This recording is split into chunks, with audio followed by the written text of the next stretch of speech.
Wanita itu tanpa sengaja kulitnya terbakar oleh catokan. Tepat saat itu juga, uang $2 muncul di dalam teko. Ia tidak percaya, jadi ia melukai dirinya lagi, dan muncul $2 lagi. Kemudian ia menendang meja, dan kali ini muncul $4.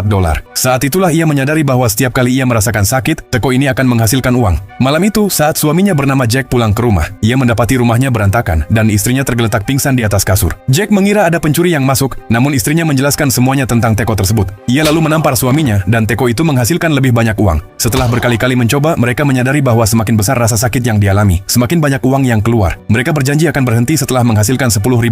Setelah itu, mereka berdua mendorong diri hingga batas rasa sakit. Wanita itu bahkan menerima suntikan tanpa obat pereda nyeri, dan Jack mencabut giginya tanpa anestesi. Dalam waktu singkat, mereka mulai membeli mobil sport, perhiasan, rumah mewah, dan semua hal yang selama ini mereka impikan. Mereka benar-benar tenggelam dalam kehidupan barunya. Lalu sang pendeta datang ke rumah mereka dan memperingatkannya. Dia berkata bahwa teko ini selalu membuat orang menjadi kaya, namun pada akhirnya akan menghancurkan setiap orang yang memilikinya. Mereka tidak mendengarkannya. Tak lama masalah pun muncul. Tubuh mereka tidak lagi merasakan sakit, dan teko itu semakin sedikit menghasilkan uang. Lalu wanita itu menyadari sesuatu yang aneh. Jika ada orang lain di dekatnya yang terluka, teko itu akan tetap menghasilkan uang. Saat menyadari hal itu, wanita itu berniat untuk menabrak seorang pria tua, agar teko itu menghasilkan banyak uang. Namun Jack menghentikannya. Saat mereka bertengkar, sesuatu yang aneh terjadi lagi. Setiap kata menyakitkan yang mereka ucapkan, membuat teko itu menghasilkan uang. Hal itu memicu serangkaian pengakuan yang sangat menyakitkan. Jack mengaku bahwa setelah mereka menikah, dia masih memikirkan mantan pacarnya. Lalu istrinya mengaku bahwa ia telah berselingkuh dengan temannya. Mendengar itu, Jack sangat marah. Dia segera pergi untuk berkelahi dengan temannya bernama Dojuan. Selama perkelahian, Dojuan mengetahui tentang teko tersebut. Setelah semua yang terjadi, Jack dan istrinya memutuskan untuk menghancurkan teko tersebut. Namun malam itu juga, Dojuan mencurinya dari rumah mereka. Mereka pergi ke rumahnya untuk menghentikannya. Saat tiba di sana, mereka melihat pemandangan yang sama terulang lagi. Rumahnya berantakan, dan noda darah di mana-mana. Dojuan dan istrinya kini saling menyakiti demi menghasilkan uang dari teko tersebut. Mereka tidak berniat menyerahkannya. Lalu, dua pria berjanggut tiba-tiba masuk ke dalam rumah dan berkata bahwa teko itu milik mereka. Mereka akan mengambilnya kembali beserta semua uangnya. Baku tembak pun terjadi. Teko itu terus memuntahkan uang sepanjang baku tembak berlangsung. Saat semuanya berakhir, 4 mayat dan tumpukan uang berserakan di seluruh ruangan.